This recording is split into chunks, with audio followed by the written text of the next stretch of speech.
नमस्कार. वाचस्पती अशोक कुमार चट्टोपाध्याय लिखित योगीराज श्री श्यामाचरण लाहिरी यांचे चरित्र आपण वाचत आहोत. अनुवादक आहेत चंद्रशेखर अच्युत पाध्ये. आपलं 9वं प्रकरण चाललेलं आहे.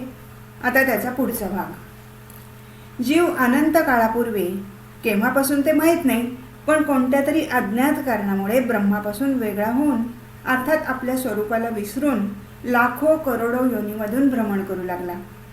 काळाच्या ओघात विकासत तसेच उत्क्रांत होत होत तो वनस्पती, झाडे झुडपे, लता वेली, कृमिकीटक या रूपाने उत्क्रांत किंवा रूपांतरित होत होत मानवापर्यंत येऊन पोचला.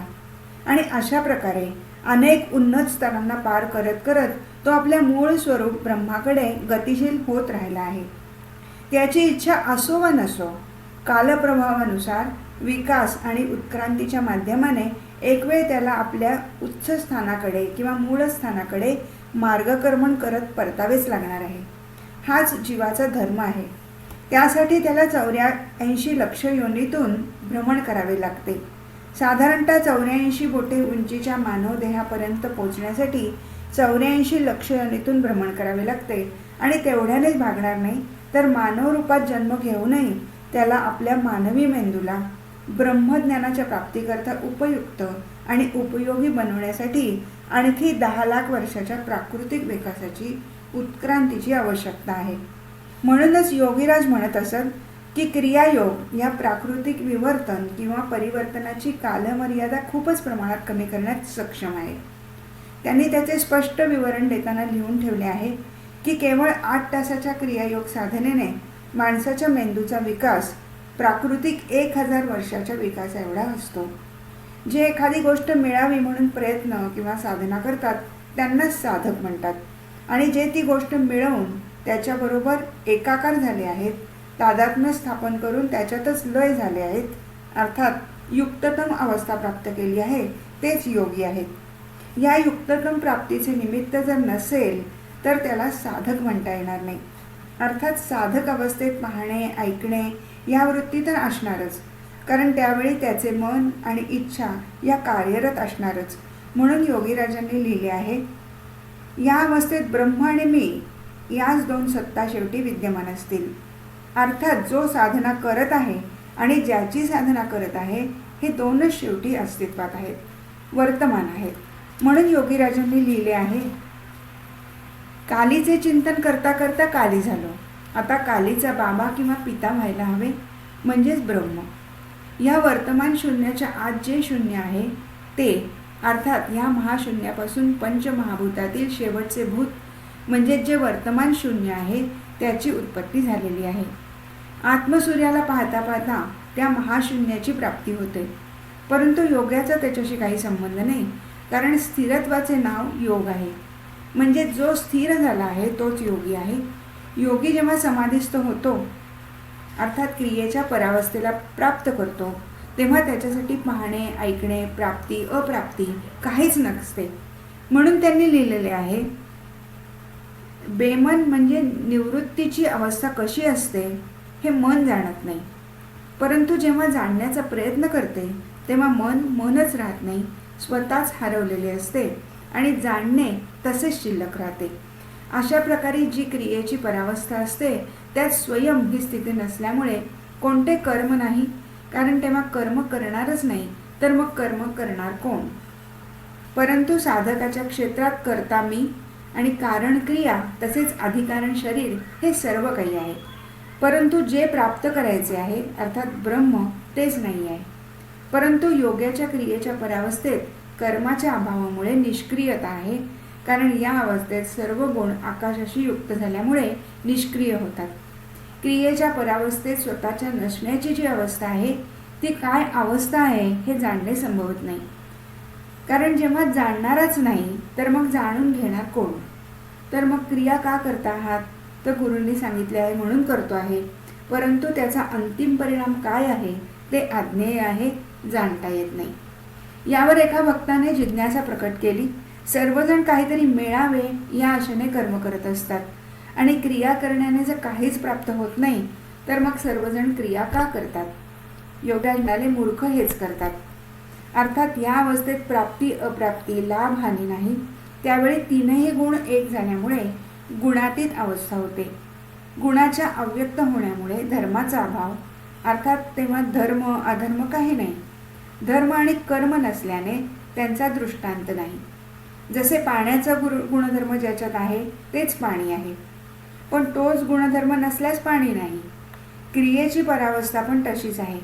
या अवस्थेत स्वतःच्याच नसण्यामुळे दुसऱ्या गोष्टीकडे मनाचे जाणे असा धर्म असत नाही. धर्माचा अर्थ आहे जो सर्वदा असतो, शाश्वत आहे.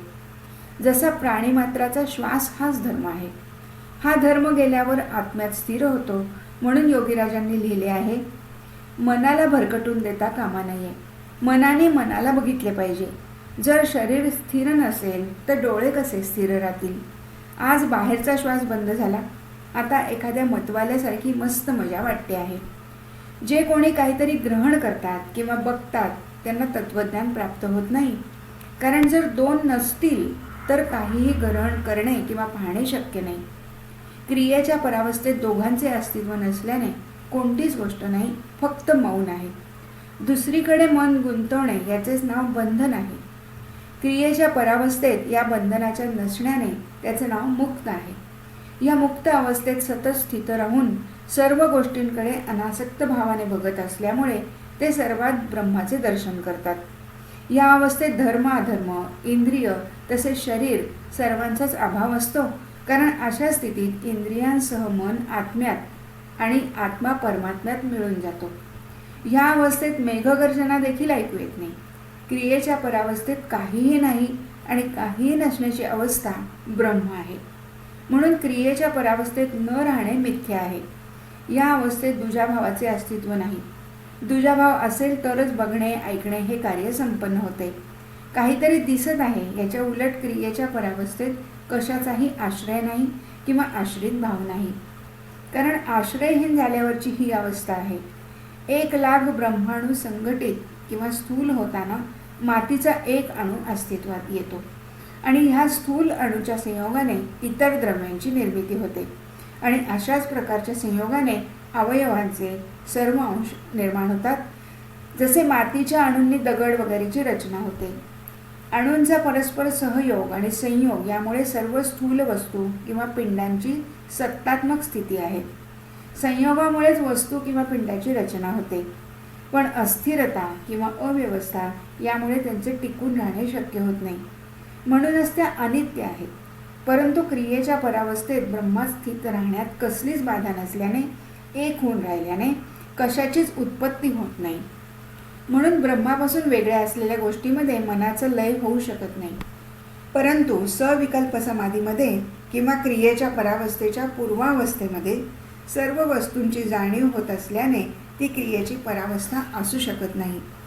शरीर, आत्मा, मन आणि विभू हे सर्व मिळून जीवन आहे. या जीवनाच्या कर्माधीन अवस्थेमुळे किंवा कर्माच्या आश्रयात राहण्याने सर्व काही होत आहे. मन हा आत्म्याचा गुण आहे आणि हे शरीर आणि मन हे भोगायचे साधन आहे. म्हणून तर मन आणि शरीर सुख आणि दुःख सर्व काही भोगत आहे.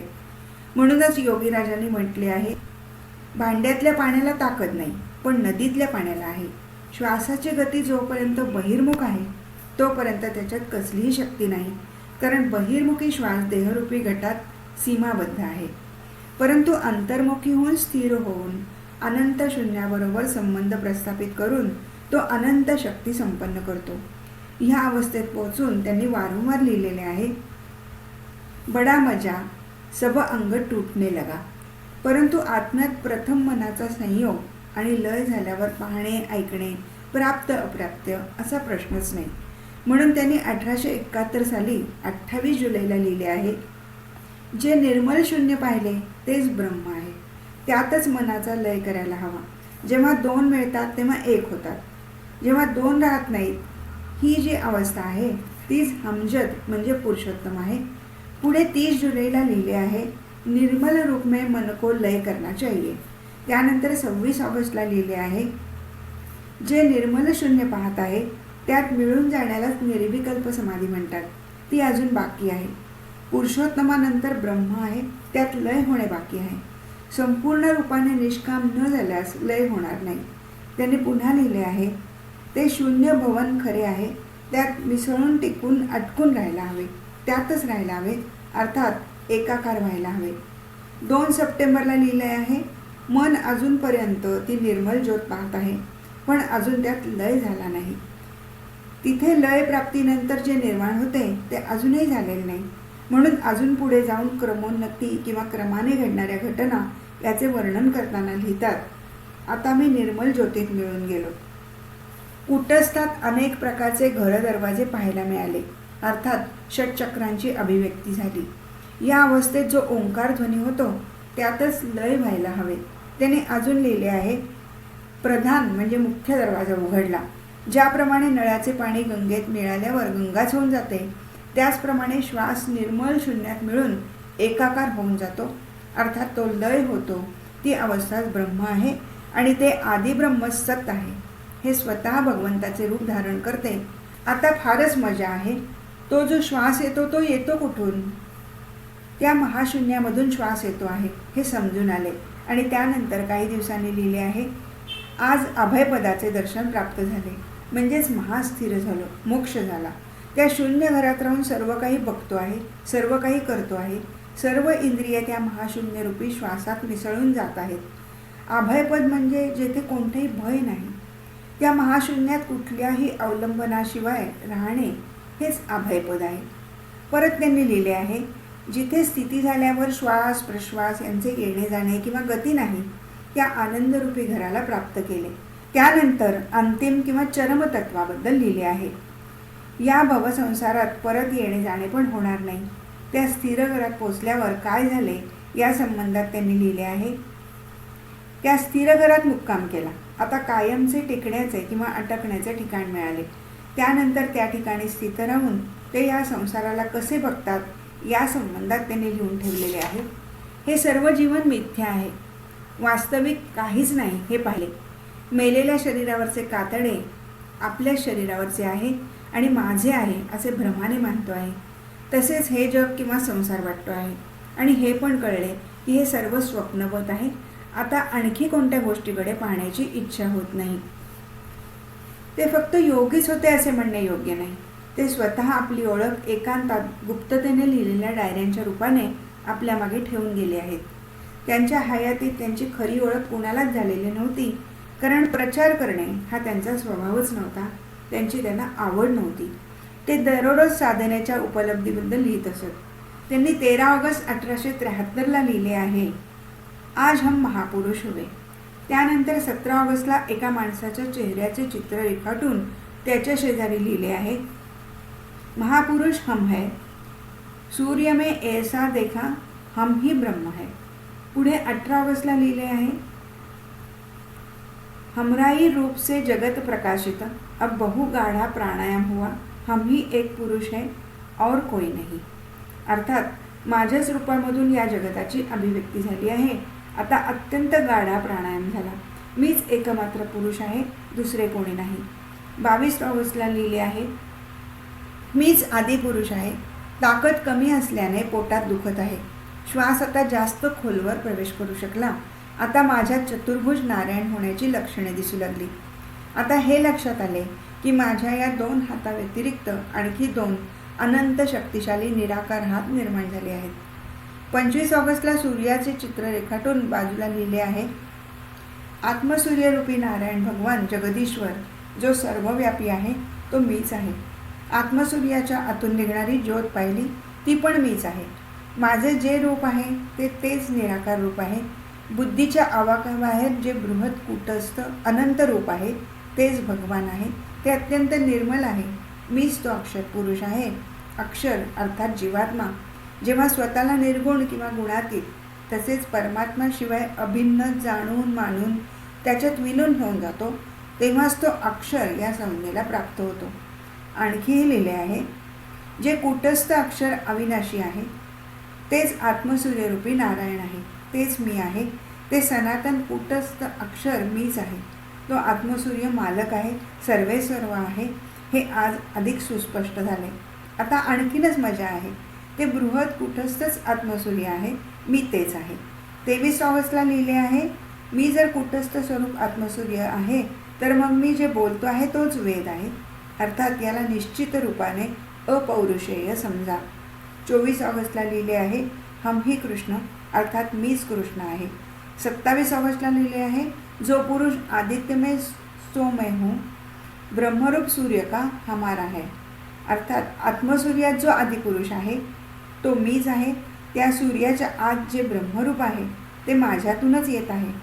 3 ऑक्टोबरला लिहिले आहे, हम सूर्य है महादेव, मीच आत्मसूर्य स्वरूप महादेव आहे.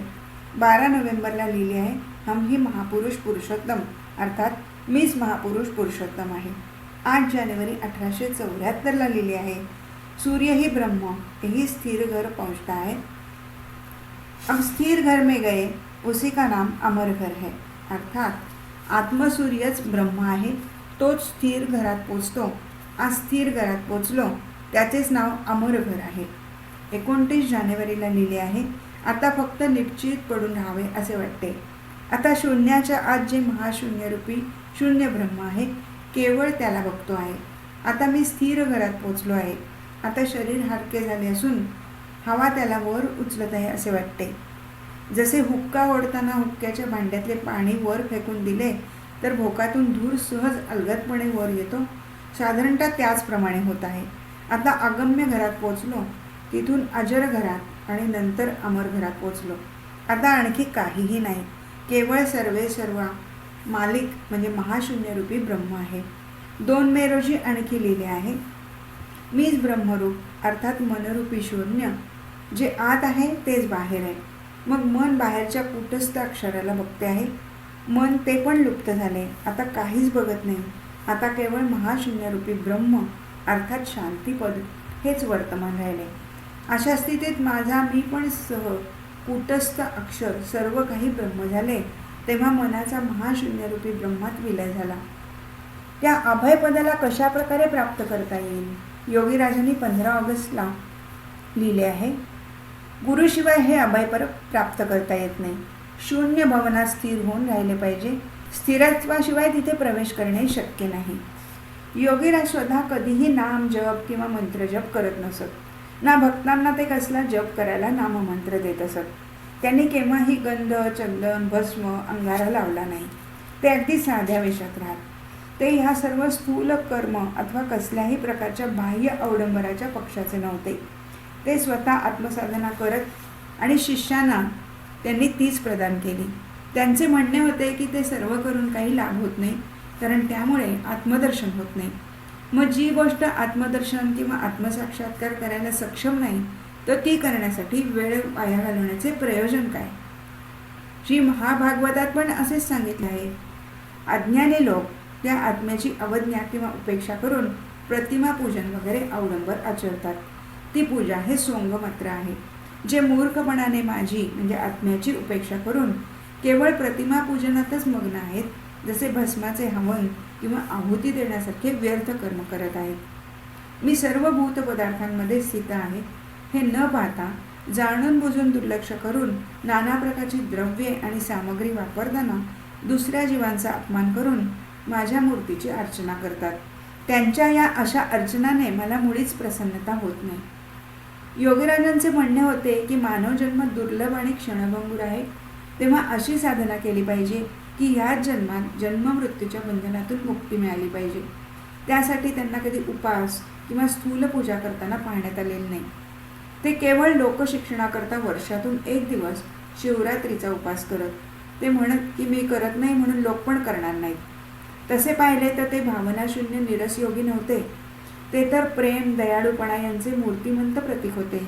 तसेच ते एक उच्च कोटीचे राजयोगी होते. ते सांगत असत की 2, 4 किंवा 10 दिवसाच्या प्रवासासाठी सुद्धा काही गोष्टींची तजवीज करावी लागते. प्रवासाला जाण्याचे ठिकाण, मुक्कामाचा कालावधी हे सर्व माहीत असून सुद्धा खाण्यापिण्याच्या शिदोरीशिवाय प्रवासाला जाता येत नाही. परंतु जेव्हा ह्या देहाचा त्याग करून माहिती नसलेल्या देशाच्या प्रवासाला जाताना कोणती शिदोरी बरोबर नेणार, तेव्हा त्या प्रवासात कोणत्याही पार्थिव गोष्टीचा उपयोग नाही. कुठे जायचे आहे, किती दिवस त्या अनोळखी प्रदेशात राहायचे आहे ते माहीत नाही. म्हणून त्या प्रवासासाठी उपयुक्त शिदोरी या जन्मातच साधनेद्वारा प्राप्त करून घ्यावी लागेल. आणि योग साधना करून उपलब्ध केलेली संस्काराची शिदोरीच त्या मार्गात उपयोगी पडणार आहे. ती संस्कार शिदोरी अमर आहे. तेच संस्कार पुनर्जन्माबरोबर प्राप्त होणार आहेत. या संदर्भात श्रीकृष्णाची अभयवाणी गीतेत स्पष्टपणे सांगते की नहि कल्याणकृत कश्चित दुर्गतीम तात गच्छति. या आत्मसाधनेद्वारा जे स्वतःचे कल्याण करतात तेच खऱ्या अर्थाने कल्याणकृत आहेत. पंचदशीकरांनी देखील असेच सांगितलेले आहे.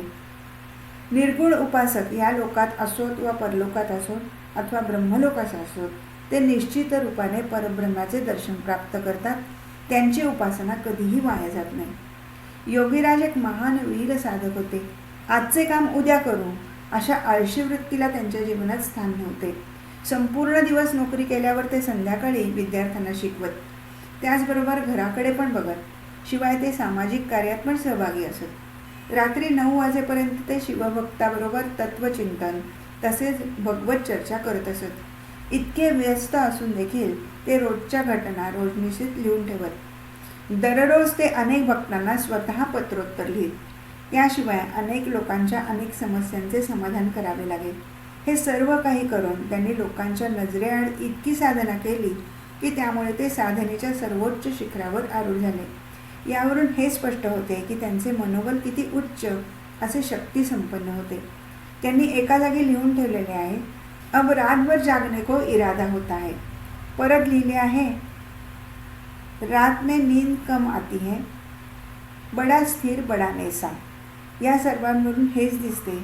त्यावेळेपासूनच ते रात्रभर साधना करून क्रियेच्या नशेत चूर होऊन सर्व प्रकारच्या गुणसंगरहित अवस्थेत वावरत असत. त्यावेळेनंतर काही महिन्यांच्या कालावधीनंतर आपल्या साधनेचे वर्णन करताना जे लिहिले आहे त्यामुळे आश्चर्यचकित व्हावे लागते. त्यांनी लिहिले आहे, जिथे जाणे कठीण आहे त्या अगम्य स्थान अर्थात स्थिर घरात पूर्ण रूपाने स्थिती झाली. या अवस्थेत श्वास येतो आहे का जातो आहे काही स्पष्ट कळत नाही.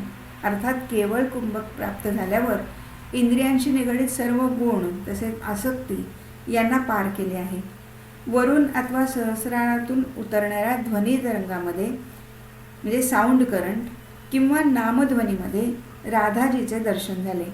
या खेपेला अनमोल धन व संपदा प्राप्त झाली. अशा प्रकारे त्यांना ज्या ज्या देवी देवतांचे दर्शन होत असे त्यांचे चित्र रेखाटून त्याचे वर्णन लिहून ठेवत. काही दिवसानंतर दुसऱ्या एका ठिकाणी दुसऱ्या एका अवस्थेचे वर्णन करताना लिहिले आहे, नाकातून ये जा करणारा श्वास जो निरंतर कार्यरत आहे तो संपूर्ण रूपाने बंद झाला. ज्याची अशी अवस्था झाली आहे तो भाग्यवान आहे, धन्य आहे. अर्थात अशा प्रकारचा स्थायी केवळ कुंभक ज्याला प्राप्त होईल तो धन्य आहे. यावरून हे स्पष्ट होते की साधना जीवनाला प्रारंभ केल्यानंतर निरंतर कठोर साधना करताना किती शीघ्रतेने ते साधनेच्या उच्च शिखराकडे अग्रेसर होऊ लागले होते. त्यानंतर बरोबर काही दिवसांनी त्यांनी लिहिलेले आहे, पाण्यावरून चालत जाणे काही कठीण काम नाही. जेव्हा प्राणकर्म किंवा प्राणायाम करता करता प्राणवायू थांबतो अर्थात श्वासप्रश्वासाची गती कमीत कमी 2 तासापेक्षा जास्त वेळ थांबलेली असेल तेव्हा कितीही खोल पाण्यावरून कितीही दूर जाता येते. कारण त्यावेळी जलतत्व, शून्यतत्व तसेच आत्मसूर्यतत्व सर्व एकरूप होऊन जातात आणि तेव्हा मी स्वतः पण तेच एकरूप आहे. अत्यंत सहजपणे जेव्हा प्राणवायू बाहेर जाण्यापासून थांबवता आला तर त्यावेळी शरीराला हलके करून पाण्यावरून प्रवाहाच्या विरुद्ध सुद्धा जाता येते.